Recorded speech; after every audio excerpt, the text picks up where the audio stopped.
tendency po na mahawa ka ay nandoon din po. We can raise godly children in the wicked and perverse generation. Posible po na tayo po ay makapagpalaki ng mga anak kahit sa gitna po ng isang makasalanang lugar o ng panahon. We are the key, just as Noah as the key for his home.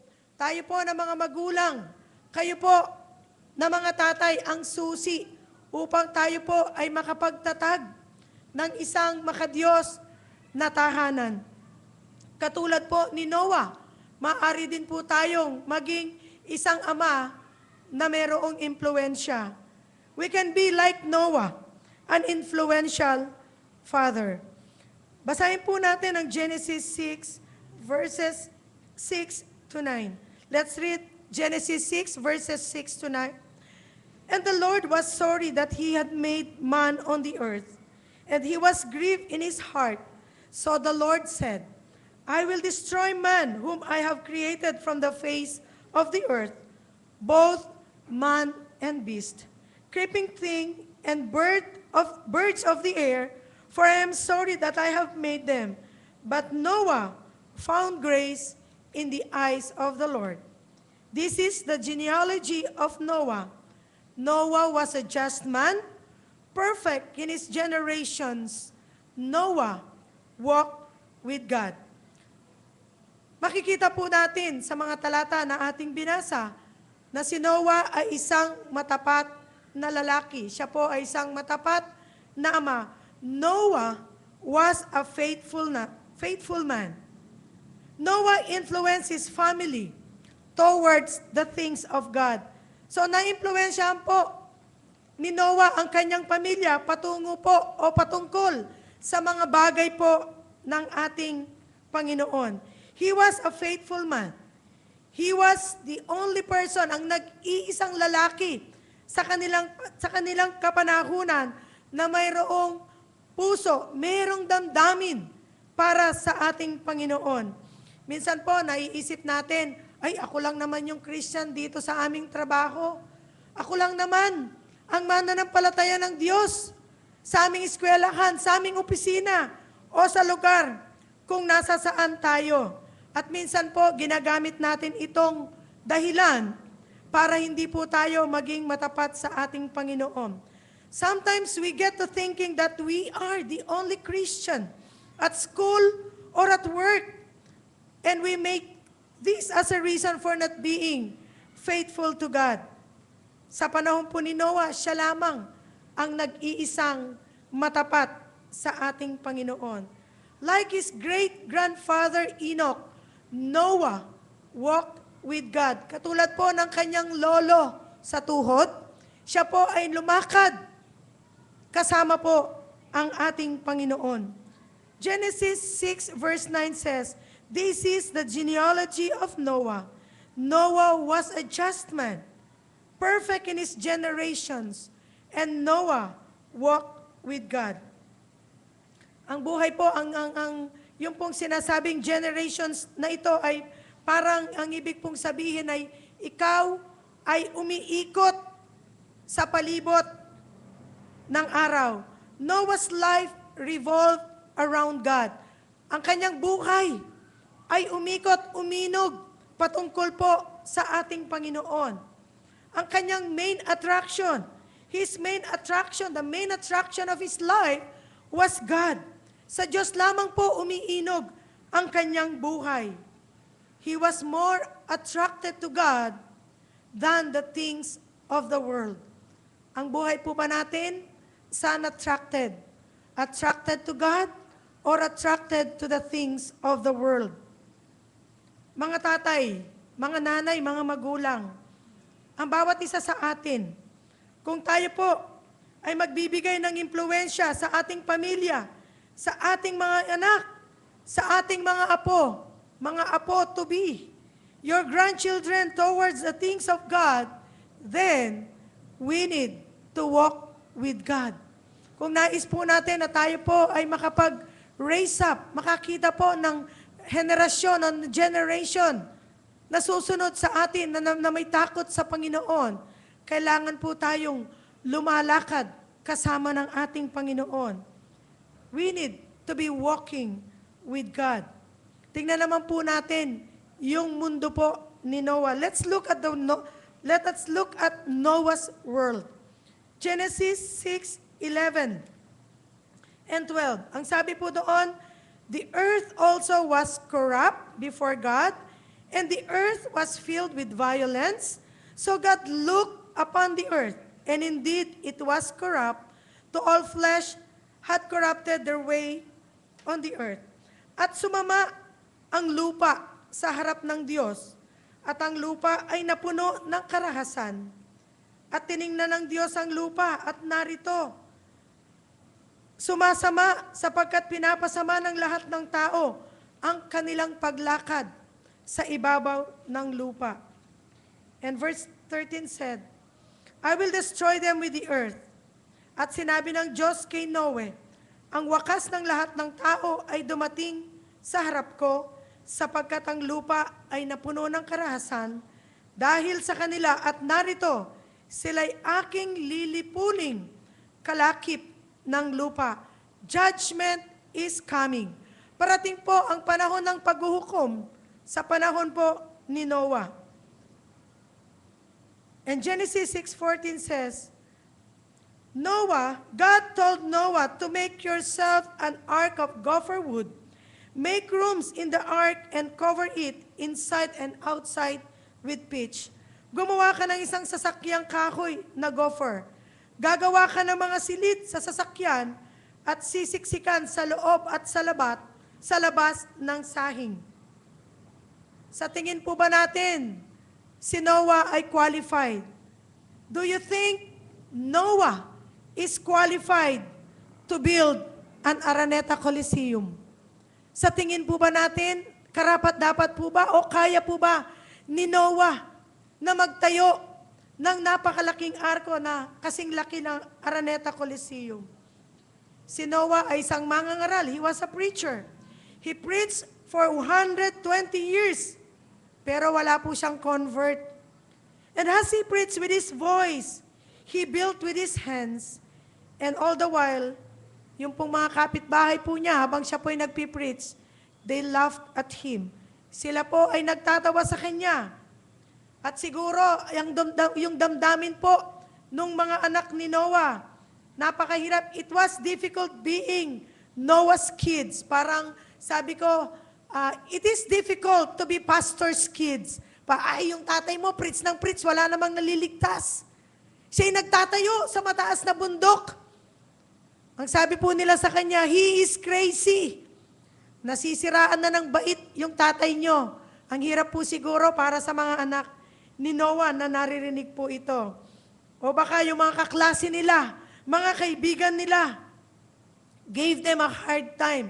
Napakahirap para sa mga anak ni Noah na araw-araw sa mahabang panahon, sila po ay kinikutya. Isn't it your dad that is building that boat? Is he crazy? Ang sabi po, siguro maaari ng kanilang mga kapitbahay, ng kanilang mga kaibigan, ng kanilang kongregasyon. Ano ba ang ginagawa ng inyong tatay? Verse 22, ang sabi po doon, thus Noah did, according to all that God commanded him, so he did. Ginawa ni Noe ayon sa lahat ng inutos ng Diyos, ang gayon ay ginawa niya. So hindi po niya inalintana, hindi niya pinakinggan yung mga sinasabi po ng mga tao sa kanya. And with that, Noah was called a faithful man. Si Noah ay isang matapat na lalaki. Siya ay isang matapat na anak ng Diyos, isang matapat na manggagawa ng Panginoon. Siya po ay isang matapat na ama ng tahanan. But Noah knew the judgment was coming. Alam po niya na merong darating na paghuhukom sa kanyang kapanahunan. At siya po ay binigyan ng Diyos ng babala. God had warned Noah.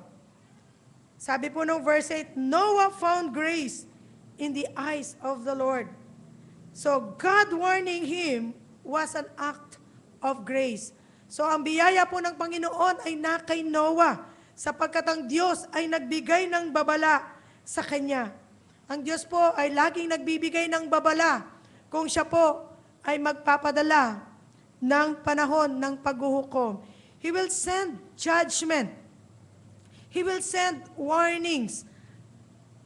Sapagkat ang mga pagbibigay po ng Diyos ng babala sa atin ay upang tayo po ay maghanda. God give us warnings because He wants us to be prepared all the time. Nais po ng Diyos na tayo po ay maghanda sa ating kapanahunan. Hebrews 9:27, and as it is appointed for men to die once, but after this, the judgment. Kung paanong itinakda sa tao ang mamatay na minsan at pagkatapos nito ay pag-uhukom. Philippians 2 verses 9 to 12. Therefore God also has highly exalted him and given him the name which is above every name, that the name of Jesus every knee shall bow, of those in heaven, and of those on earth, and of those under the earth, and that every tongue should confess that Christ is Lord, to the glory of God the Father. Si Noah po, as a father, ay kanyang inumpluensyahan ang kanyang mga anak at ang kanyang pamilya. Kanya pong binigyan ng mataas na pangitain ang kanyang pamilya. Ipinakita po niya ang paglilingkod sa ating Panginoon. Ipinakita po niya ang kanyang katapatan sa ating Diyos. Noah was a faithful man and Noah was a family man. Hindi po niya iniwan ang kanyang mga anak. Sinubaybayan po niya ang kanyang mga anak. Never underestimate the influence of a father. At katulad po ni Noah, si Noah was a man who influenced his entire family. Kanya pong dinala ang kanyang buong pamilya papunta po sa ating Panginoon. At gayon din po tayo, dalhin po natin ang ating mga anak, mga ama, mga magulang ng ating mga tahanan. Dalhin po natin ang ating mga anak patungo po sa ating Panginoon. At nawa po yung ating tema para sa ating nagdaang 36th anniversary, 36th year anniversary, ay wag po nating kalimutan ang talata po na nakasaad doon, Joshua 24:15. As for me and my house, as for me and my family, we will serve the Lord. Hindi lang po nailagay yung ating tarp diyan, nawa yun po ay patuloy na magpaalala sa atin na tayo po ay patuloy na maglingkod sa ating Panginoon. Hebrews 11:7. By faith, Noah, being divinely warned of things not yet seen, moved with godly fear, prepared an ark for the saving of his household. Sa pananampalataya ni Noe, nang paunawaan ng Diyos tungkol sa mga bagay na hindi pa nakikita, dala ng banal na takot ay naghanda ng 100 daong sa ikaliligtas ng kanyang sangbahayan, na sa pamamagitan nito ay hinatulan niya ang sanlibutan at naging tagapagmana ng katwiran na ayon sa pananampalataya. Si Noah at ang kanyang buong kanyang tahanan ay naligtas sa pamamagitan ng pananampalataya. Noah and his household were saved by faith. Sila po ay nanampalataya sa ating Panginoon. Noah's faith in God was not transferable. Hindi po nalilipat ang pananampalataya, but it is contagious. His faith was contagious. So ang kanyang pamilya ay naligtas. His family was saved. The same way he was saved through faith. So nakita po sa kanyang buhay, nakita sa kanyang buhay ng kanyang mga anak na siya ay mayroong pananampalataya sa Diyos. Hindi po niya nilipat, kung hindi nakita mismo sa kanyang buhay. Yung halimbawa ng buhay ni Noah, yun po ang nakita ng kanyang mga anak.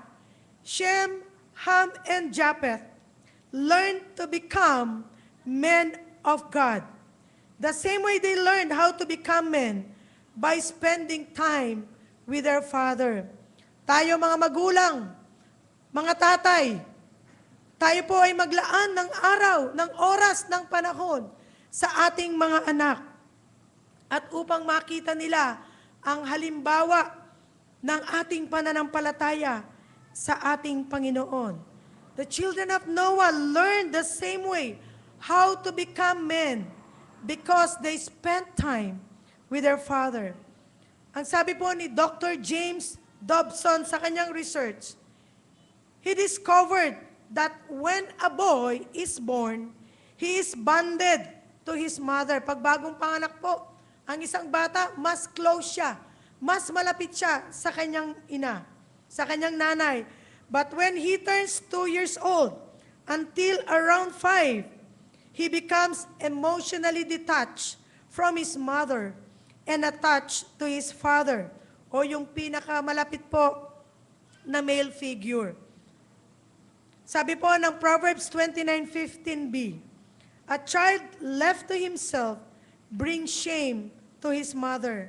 Ang batang pinapabayaan ay umihiya sa kanyang ina. So, ang bonding ng tatay at anak nagsisimula 2 to 5 years. Every child needs from their father is direction. Kailangan po nila. Ang kailangan po ng mga anak sa kanilang mga ama, saan ba ako pupunta? Saan ba ako patungo? The average 5-year-old spends 25 minutes a week interacting with their father. So that is about 3.5 minutes a day. And that child spends 25 hours a week watching television. And that is about 3.5 hours a day. Who is raising our children? Sino po ang nagpapalaki ng ating mga anak? Who is teaching our children morality? Who is teaching them God's design for marriage? Huwag po tayong magtataka kung ang ating mga anak ay minsan napapatrouble.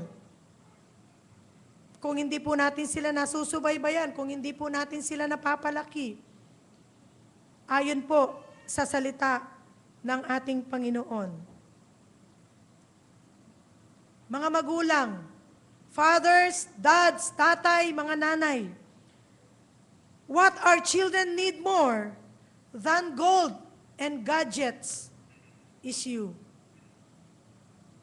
Minsan, yung mga anak natin, pag magulo, ito na nga lang yung tablet, maglaro ka na nga lang. Di po ba? Mas itinutulak na natin sila doon sa ibang bagay kesa sa atin palapit.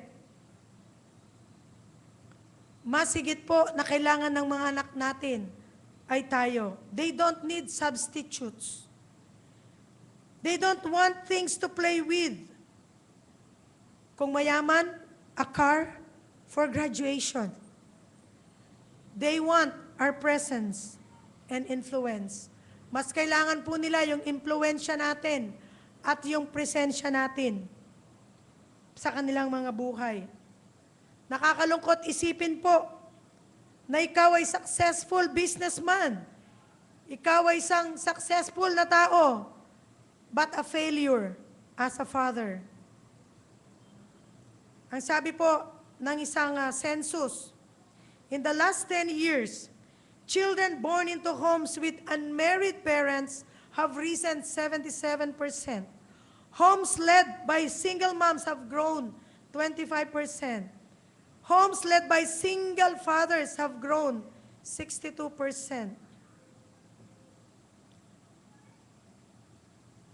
33% ng mga anak are born out of wedlock. Ano po ang assessment natin? The family is in trouble. Lalo na po ang lalaki. Karaniwan po na ating makikita, lalaki may involved sa drugs.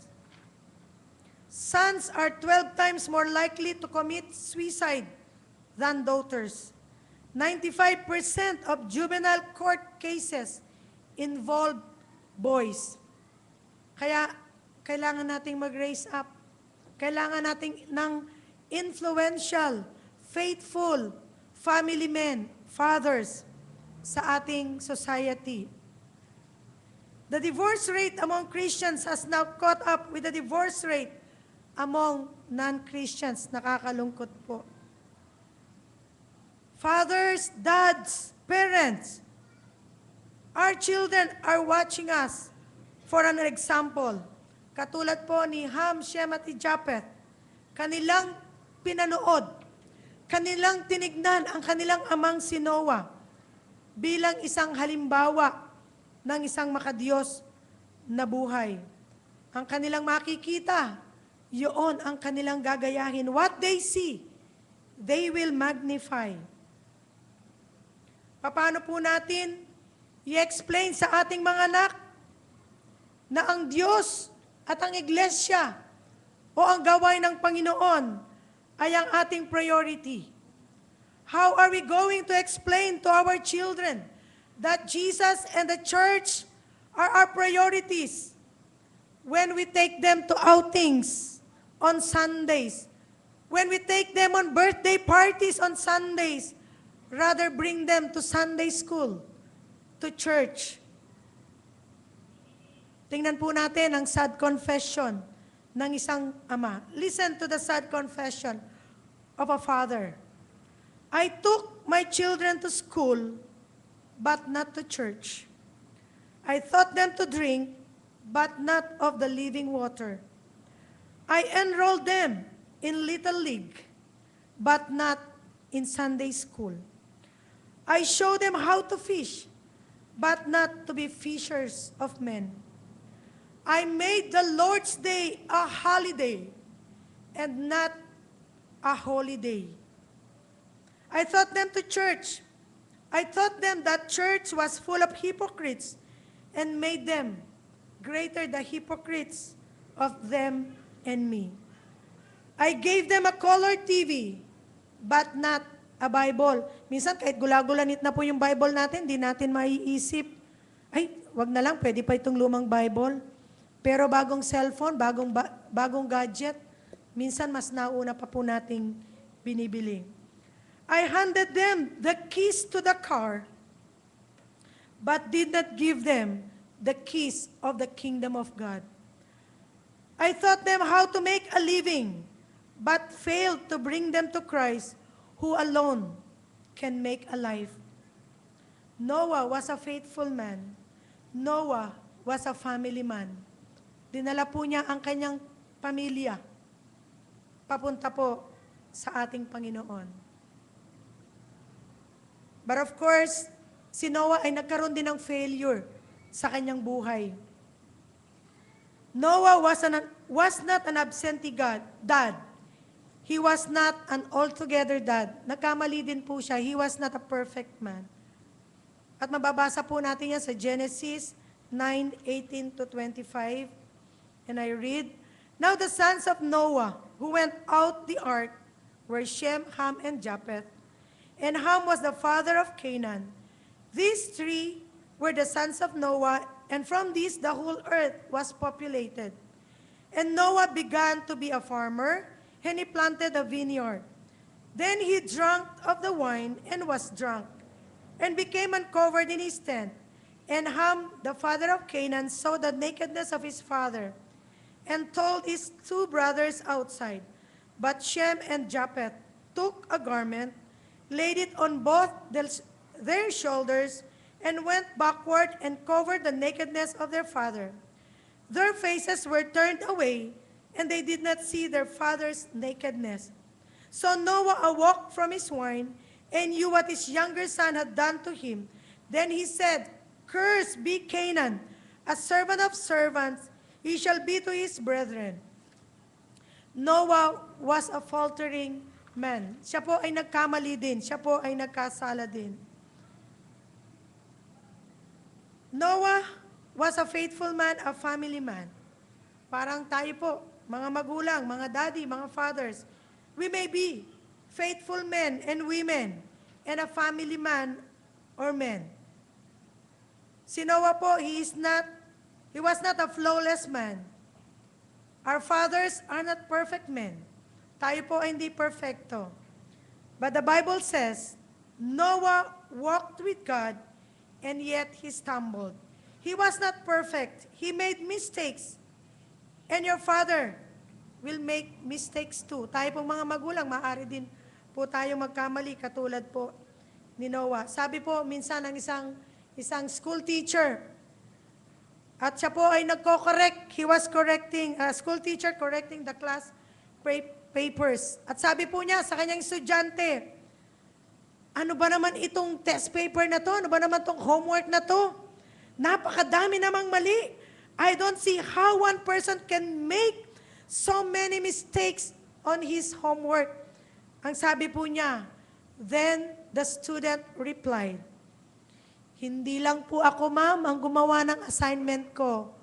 Kasama ko po si daddy na gumawa ng assignment. The student replied, it wasn't just one person. My dad helped. Kaya marami din po siyang pagkakamali.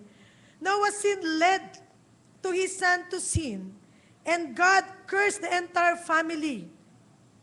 So yung generation po nagpatuloy at sila rin po ay nabuhay sa kasalanan. Genesis 9:25, cursed be Canaan, a servant of servants, he shall be to his brethren. Noah was a faithful man. Noah was a family man. Noah was a faltering man. Pero hindi po doon natatapos ang buhay ni Noah. Noah was a forgiven man. Genesis 9:11, 12, 13, and 16, 17. At babasahin ko po, at ito na rin po yung mga panghuling mga talata. Thus I establish my covenant with you. Never again shall all flesh be cut off by the waters of the flood. Never again shall there be a flood to destroy the earth. And God said, this is the sign of the covenant which I make between me and you, and every living creature that is with you, for perpetual generations. I set my rainbow in the cloud, and it shall be for the sign of the covenant between me and the earth. The rainbow shall be in the cloud, and I will look on it to remember the everlasting covenant between God and every living creature of all flesh that is on the earth. Verse 17, and God said to Noah, this is the sign of the covenant which I have established between me and all the flesh that is on the earth. God made a covenant of forgiveness with Noah.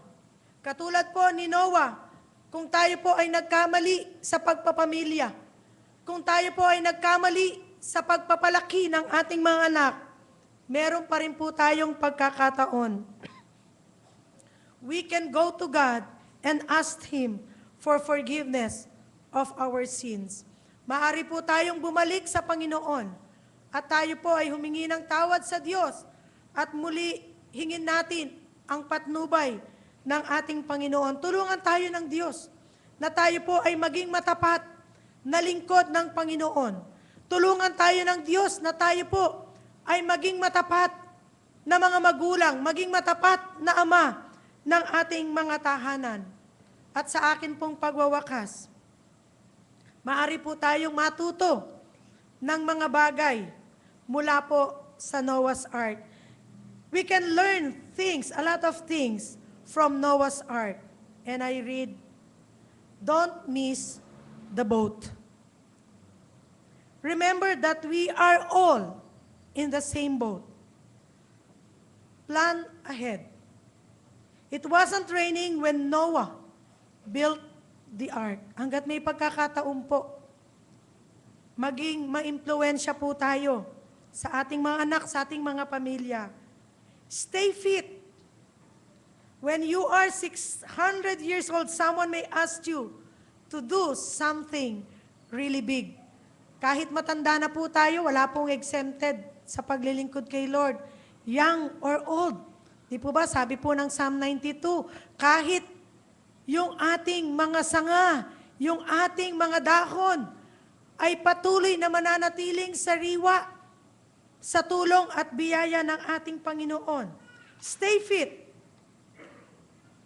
Don't listen to critics. Just get on with the job that needs to be done. Huwag nating pakinggan yung mga tobaya at sanbalat ng buhay. Let's continue on with the job. Ituloy po natin ang pinapagawa ng Lord. Build your future on higher ground. Lift our visions high. And for safety's sake, travel in pairs. Speed isn't everything. Hindi po kailangang nagmamadali. Although mahalaga po yung maliksi at mabilis. The snails were on board with the cheetah. Sa Noah's Ark, kahit po yung mga mababagal po na mga suso, nakasama pa rin sila doon. Hindi pa po huli ang lahat. Pwede pa po tayong humabol. When you are stressed, float a while. Remember, the ark was built by amateurs. Hindi po architect, hindi po engineers. Sina Noah at ang kanyang pamilya. The Titanic was built by professionals. No matter the storm, when you are with God, there is always a rainbow waiting. Hindi pa po huli ang lahat para sa ating Panginoon. Pwede po we can be influential fathers. We can be influential people. We can be influential people of God. Ang nais lamang po ng ating Panginoon to renew our determination to be people of God, to be men of God, fathers, daddies, tatays. Renew your determination to be men of God, spiritually leading your families, spiritually leading our families, spiritually leading our shepherd, our sheep toward the things of God. Ito po ang nais ng Panginoon sa atin, to renew our determination to be men of God, to be spiritually leading our families toward the things of God. Let us pray. Thank you, Lord. Thank you, Jesus. Hallelujah. Panginoon, marami pong salamat sa iyo.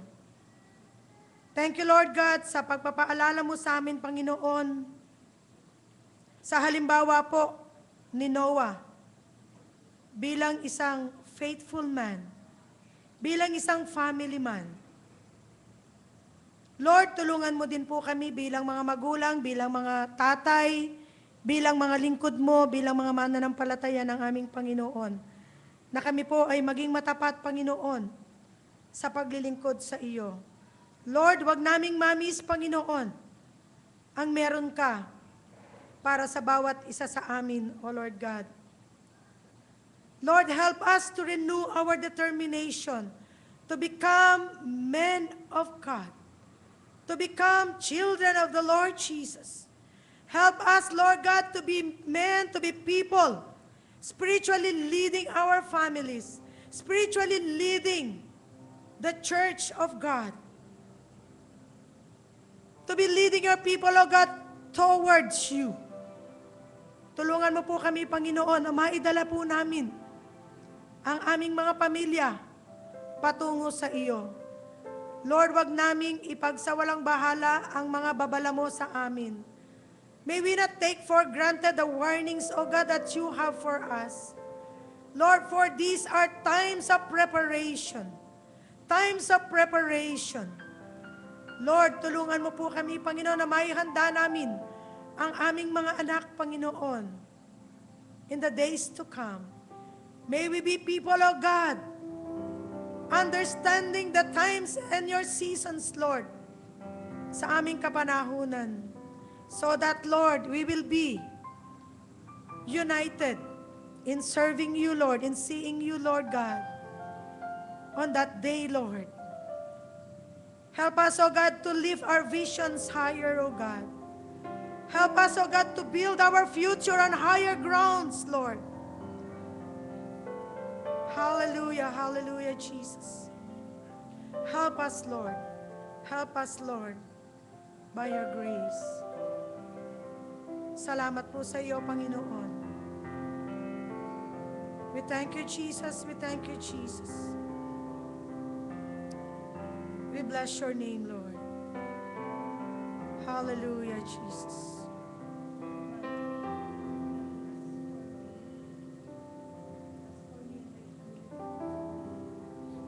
Thank you, Jesus. Thank you, Jesus. Hallelujah. Bless your name, Lord. We bless your name. Nanyayahan ko po ang bawat isa na tayo po ay tumayo. Tayo po ay patuloy na magbulay-bulay sa salita po ng ating Panginoon. Hallelujah, Jesus. At tayo po ay humiling sa ating Panginoon na i-renew po natin yung ating determination to become people of God. Hallelujah, Jesus. We thank you, Jesus. Blessed be your name, Lord.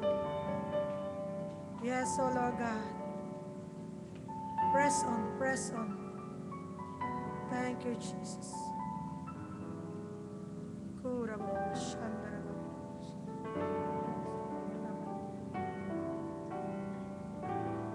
Thank you, Jesus. Hallelujah, Jesus. Thank you, Lord Jesus.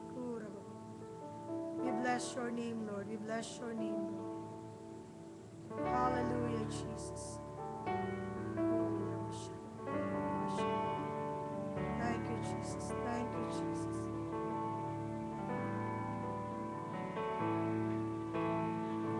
To serve the Lord, to reach and touch the world. His amazing love, with just a spark, can mend a million hearts. Word of life, that the blind may see, from sin be free, in death gain victory.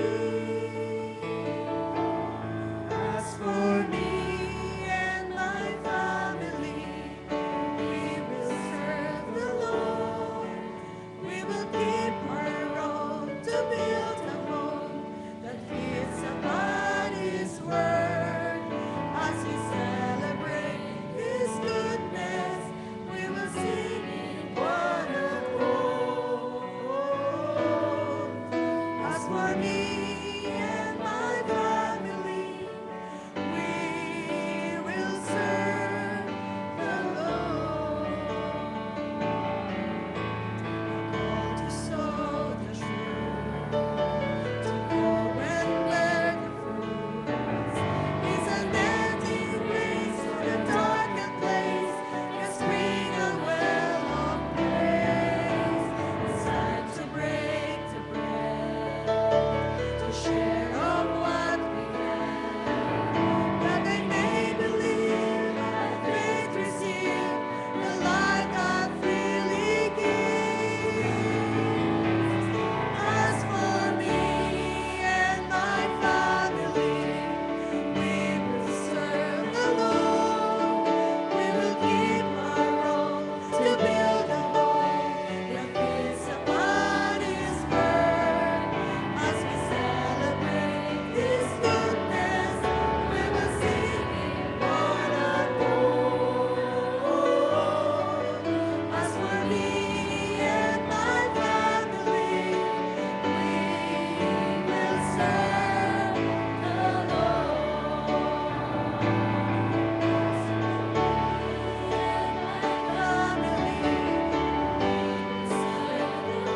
At habang po ating inaawit, ang awitin po ito ay ating pong tinatawagan ang ating mga fathers. Let us honor our fathers today.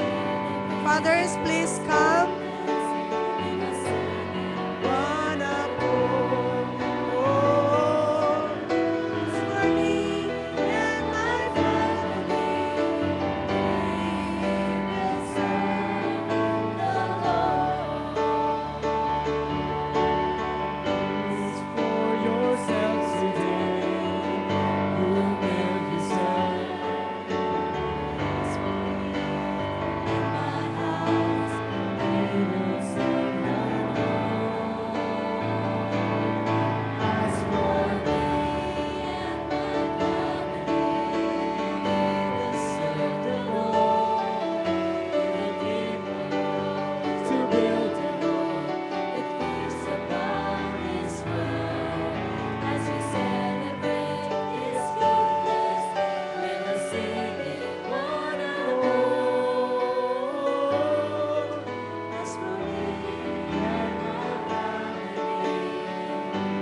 Ipapanalangin po natin ang ating mga ama, ang ating mga daddy, tatay, papa. Tinatawagan ko po si Sister Linda Holmes. I would like to request her to please pray for our fathers as we honor them this morning, as we celebrate Father's Day.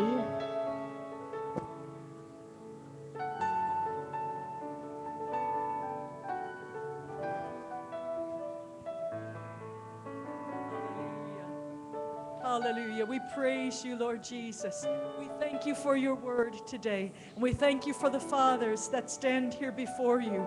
And Lord Jesus, here are a group of Noahs. Here are a group of men that want to be upright in their generation, that want to walk with you, that want to transfer that goodness and the call of God and that righteousness to their children and their children's children. We ask, Lord Jesus, for your goodness and your grace to be upon each one.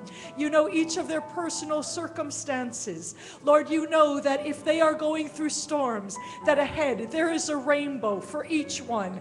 We pray for your anointing, for the anointing of the righteous who have gone before them, for the anointing, Lord God, of the great cloud of witnesses that is cheering them on to be men of God, men of determination, men of passion, men of uprightness, men who value the things of God more than the things of this world. Let your blessing be rich upon them, your anointing be strong and sure. Let their vision be that which holds them, Lord, and your mercy that which holds them within your temple. And let them be an influence to their children, to those around them, heads of their home, bringing the goodness and the glory of God. Bless these fathers today. We bless them in your name. Their children even bless them and say, blessed are you who stand in the house of the Lord. We thank you and we praise you in your precious name. Amen. Palakpakan po natin ang mga ama.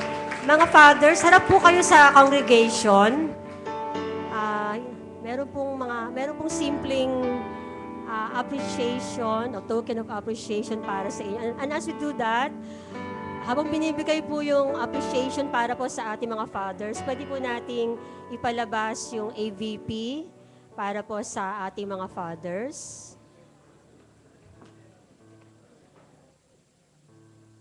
Makakaupo na po ang congregation.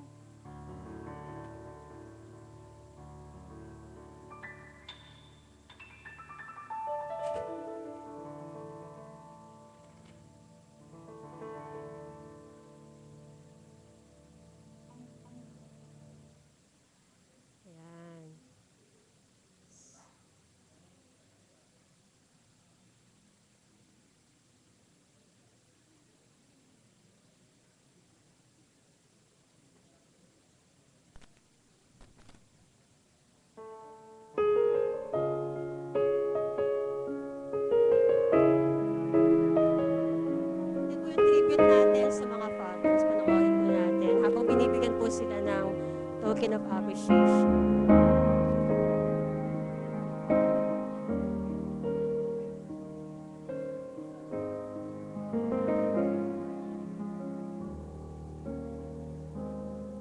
A son rarely tells his father how he really feels. A handshake or a pat on the back is all that he reveals. I'd like to right that wrong here in this little song.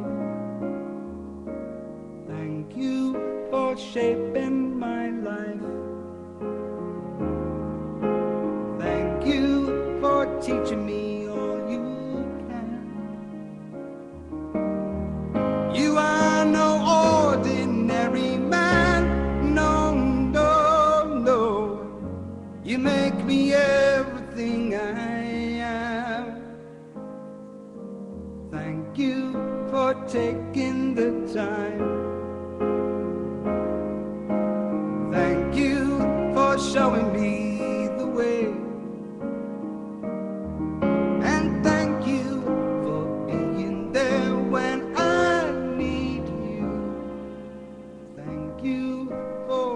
a single day.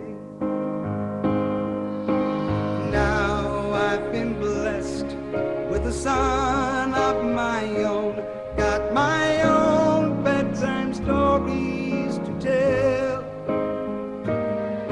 If I can raise him half as well as you raised me, guess I'll be doing pretty well.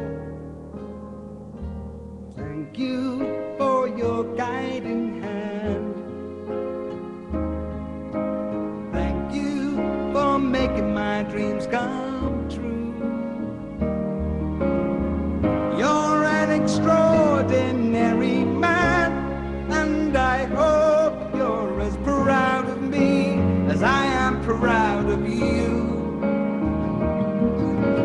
Thank you for giving me life.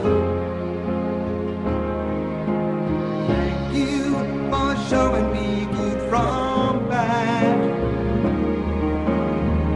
I guess I'm only really trying to say thank you for being my dad.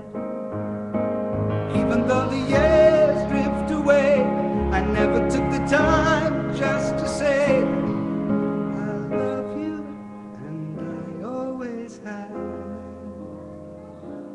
And thank you for being my dad.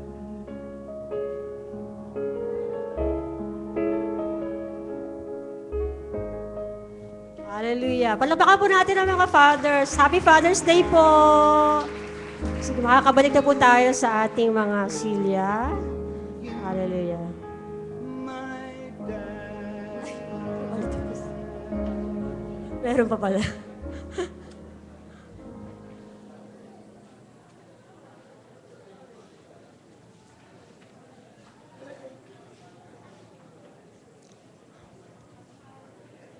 At sa umaga pong ito, habang hinahanda po natin yung ating mga tithes and offering, gusto ko lamang pong magbigay ng,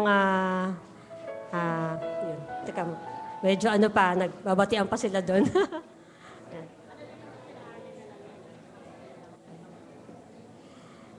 Okay, so habang hinahanda po natin ang ating tithes and offering, meron po ba kayong kopya ng bulletin?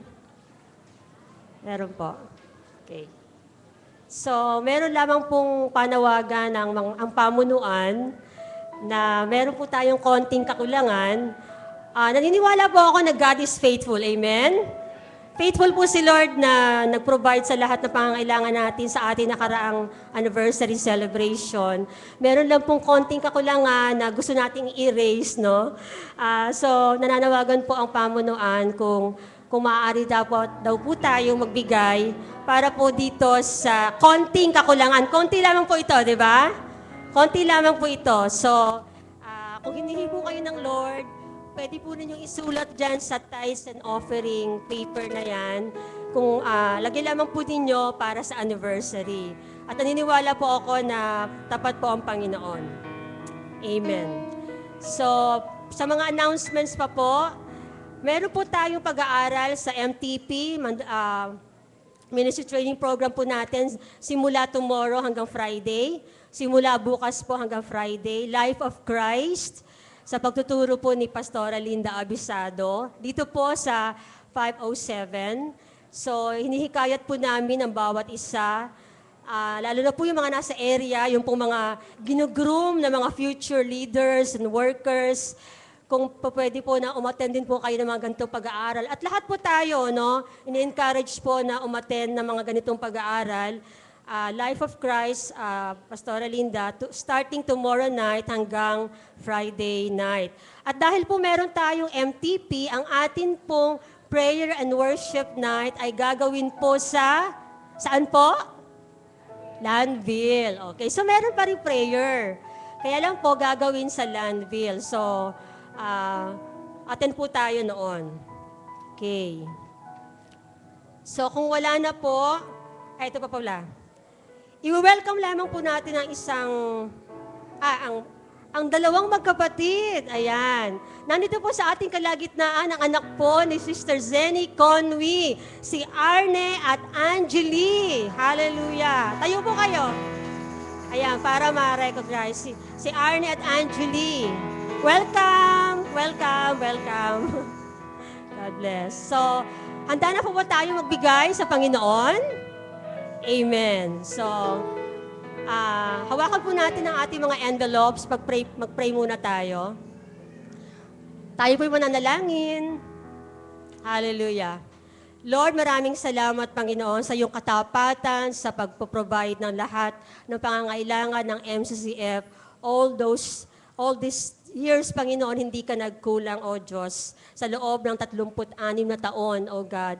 At sa pagpasok, Panginoon, ng aming 37th year, O God, alam po namin na patuloy kang magiging tapat sa iyong bayan, O Diyos, sa pagpapala, sa pagbibigay ng lahat ng pangangailangan. Dalangin po namin ang bawat isa, O God, ay magkaroon ng kagalakan na patuloy na makapagbigay ng kanilang mga ikapu at kaloob para po sa iyo, O Diyos, upang maluwalhati ang iyong banal pangalan at para mapunan ang lahat ng pangangailangan ng iglesyang ito para po sa ikalalawak ng Ebanghelyo, ikalalawak ng iyong salita, O God.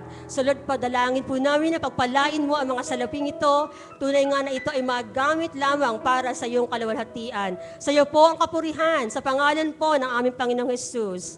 Amen. Amen. Give thanks to the Lord our God and King. His love endures forever. For He is good, He is above all things. His love endures forever. Sing praise, sing praise. With a mighty hand and outstretched arm, His love endures forever. By the grace of God, we will carry on. His love endures forever. Sing praise, sing praise, sing praise, sing praise. Forever God is faithful. Forever God is strong. Forever God is with us. Forever. Forever God is faithful. Forever God is strong. Forever God is with us. Forever.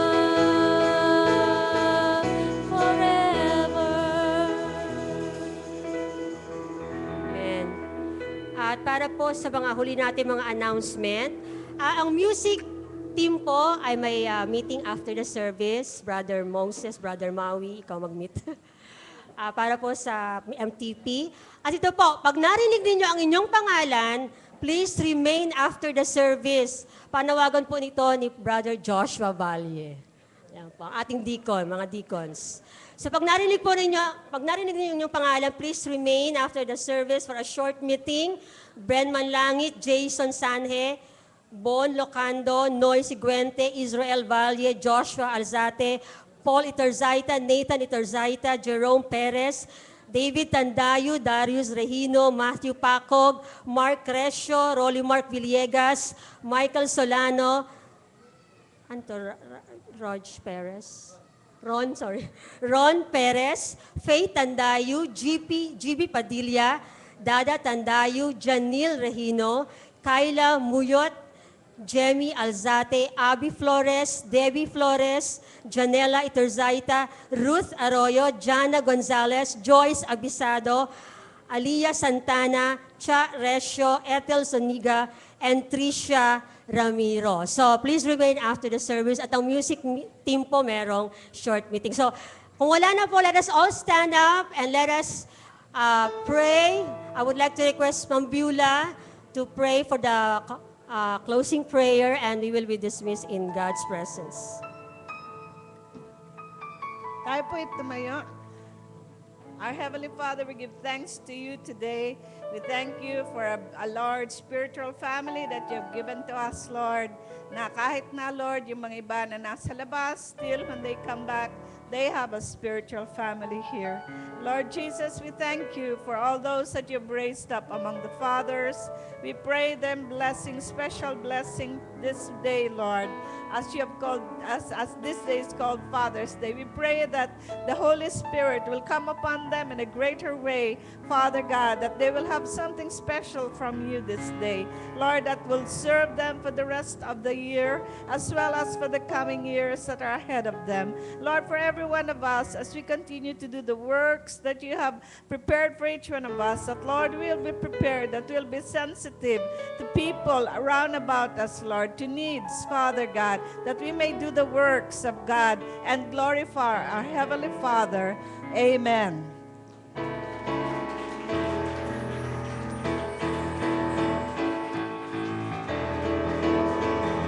Lift up his name within the sanctuary. Lift up his name among the people who are gathered here to sing his praise. Who are gathered here to sing his praise. Holy is our God. Holy is your name. Mighty are your words and deeds, and wondrous are your ways. All that you have made shall return and give you glory, Lord. The earth and sky, the sea and all within them, this universe, beyond the sight of mortal men, are subject to his grace. All creation subject to his grace. Holy is our God. Holy is your name. Mighty are your works and deeds, and wonders are your ways. All that you have made shall return and give you glory. Holy is our God. Holy is your name. Mighty are your works and deeds, and wondrous are your ways. All that you have made shall return and give you glory. Give you glory. Give you glory, Lord. Hallelujah. Praise the Lord. Hallelujah.